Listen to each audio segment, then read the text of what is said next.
ನಮಸ್ಕಾರ ಸ್ನೇಹಿತರೆ, ಯಶು ರೆಸಿಪಿಗೆ ಸ್ವಾಗತ. ಬನ್ನಿ ಇವತ್ತು ಒಂದು ಚಪಾತಿಗೆ ಒಳ್ಳೆ ಸೈಡ್ ಡಿಶ್ ಆಗಿದೆ ಬೀಟ್ರೋಟ್ ಪಲ್ಯ ಮನೇಲಿ ಹೇಗೆ ಮಾಡೋದಂತ ನೋಡೋಣ. ಚಪಾತಿಗೆ ಮತ್ತು ಅನ್ನಕ್ಕೆ ಒಳ್ಳೆ ಸೈಡ್ ಡಿಶ್ ಇದು. ರಸಮ್ ಜೊತೆ ಅಂತ ತುಂಬ ಚೆನ್ನಾಗಿರುತ್ತೆ ಅನ್ನಕ್ಕೆ. ಬನ್ನಿ ಹೇಗೆ ಮಾಡೋದಂತ ನೋಡೋಣ. ಮೊದಲಿಗೆ ನಾನು ಬಾಣಲಿ ಇಟ್ಕೊಂಡಿದ್ದೀನಿ ಸ್ಟವ್ ಮೇಲೆ.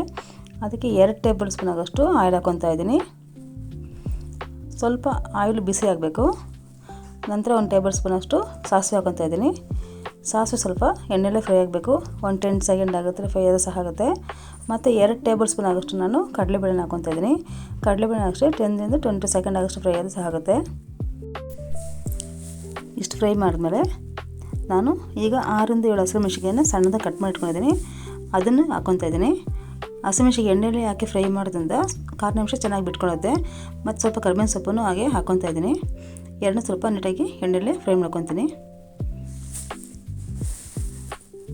2 ನೀಟಾಗಿ ಫ್ರೈ ಆಗಿದೆ.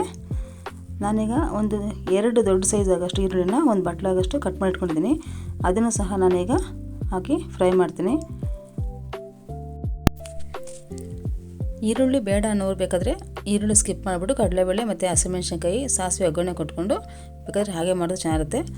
ಈರುಳ್ಳಿ ಹಾಕೋದ್ರಿಂದ ಸ್ವಲ್ಪ ಇನ್ನೂ ಟೇಸ್ಟ್ ಚೆನ್ನಾಗಿ ಬರುತ್ತೆ ಅಂತ ನಾನು ಈರುಳ್ಳಿ ಹಾಕ್ತಾಯಿದ್ದೀನಿ. ಈರುಳ್ಳಿ ಒಂದು ಹಾಫ್ ಬಾಯ್ಲ್ ಆಗಿದೆ. ಈಗ ನೋಡ್ತಾ ಇರ್ಬೋದು. ಸ್ವಲ್ಪ ನಿಧಾನಕ್ಕೆ ಸ್ವಲ್ಪ ಬೇಯಿಸ್ಕೋಬೇಕಾಗುತ್ತೆ. ಹೈ ಫ್ಲೇಮ್ ಬೇಡ, ಇದು ಲೋ ಫ್ಲೇಮಲ್ಲಿ ಬೇಯಿಸ್ಕೊಂಡ್ರೆ ಚೆನ್ನಾಗಿರುತ್ತೆ. ಈರುಳ್ಳಿ ಫ್ರೈ ಆಗ್ತಾಯಿದೆ. ಈರುಳ್ಳಿ ಫ್ರೈ ಆದಮೇಲೆ ಸ್ವಲ್ಪ ನಾನು ಇಂಗು ಹಾಕ್ತಾಯಿದ್ದೀನಿ. ಸ್ವಲ್ಪ ಇಂಗು ಮತ್ತು ಸ್ವಲ್ಪ ಅರಿಶಿನ ಹಾಕಿ ಫ್ರೈ ಮಾಡ್ಕೊಳ್ಳೋಣ. ಚಪಾತಿಗೆ ಇದು ವಾರಕ್ಕೆ 2 ಸಾರಿ ಮಾಡಿಕೊಟ್ರೆ, ಇಲ್ಲಾಂದರೆ ನಾವು ಅನ್ನಕ್ಕೆ ಬೇಕಾದ್ರೆ ಮಾಡ್ಕೋಬೋದು, ಚಪಾತಿಗೆ ಮಾಡ್ಬೋದು. ವಾರದಲ್ಲಿ 2 ಸಾರಿ ಮಾಡಿದ್ರೆ ಆರೋಗ್ಯಕ್ಕೆ ಒಳ್ಳೆಯದು. ಮತ್ತು ಬ್ಲಡ್ ಕಡಿಮೆ ಇರೋವಂಥವ್ರು ಇದನ್ನು ಆಗಾಗ ಉಪಯೋಗಿಸಿದ್ರೆ ತುಂಬ ಒಳ್ಳೆಯದಾಗುತ್ತೆ.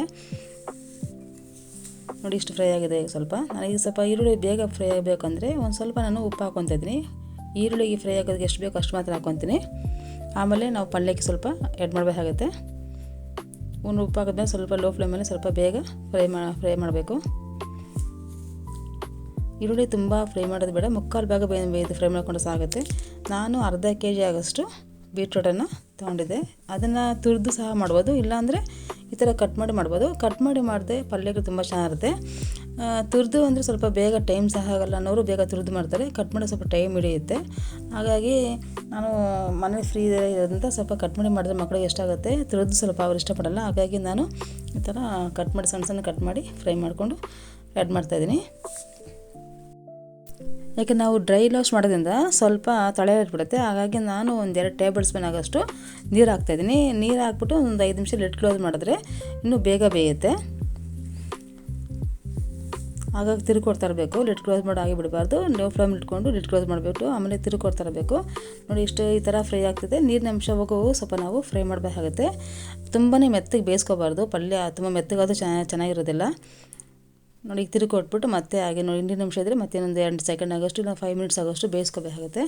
ಕುಕ್ಕರಲ್ಲಿ ಆದರೆ ಸ್ವಲ್ಪ ತುಂಬ ಬೇಗನೆ ಬೇಯುತ್ತೆ. ಕುಕ್ಕರಲ್ಲಿ ಈ ಥರ ಒಗ್ಗರಣೆ ಎಲ್ಲ ಹಾಕ್ಬಿಟ್ಟು ಮತ್ತೆ ಪಲ್ಯ ಇದು ಕಟ್ ಮಾಡೋಂಥದ್ದು ಬೀಟ್ರೋಟ್ ಹಾಕ್ಬಿಟ್ಟು ಒಂದು ವಿಷಿಲ್ ಬರೋಕ್ಕೆ ಮುಂಚೆನೇ ತೆಗೆದುಬಿಟ್ರೆ ಕರೆಕ್ಟಾಗಿರುತ್ತೆ.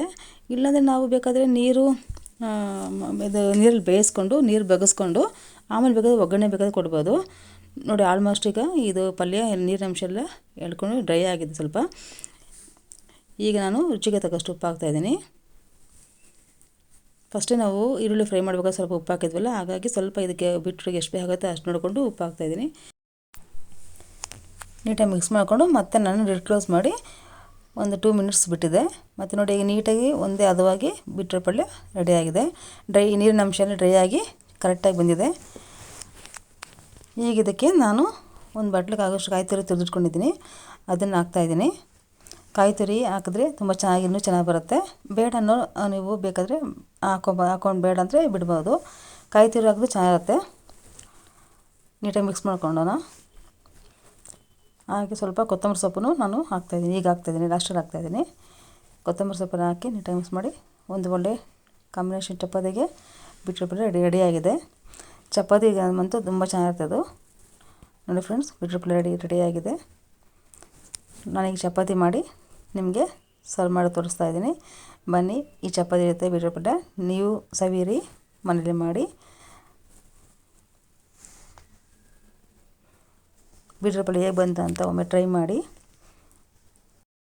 Thanks for watching friends.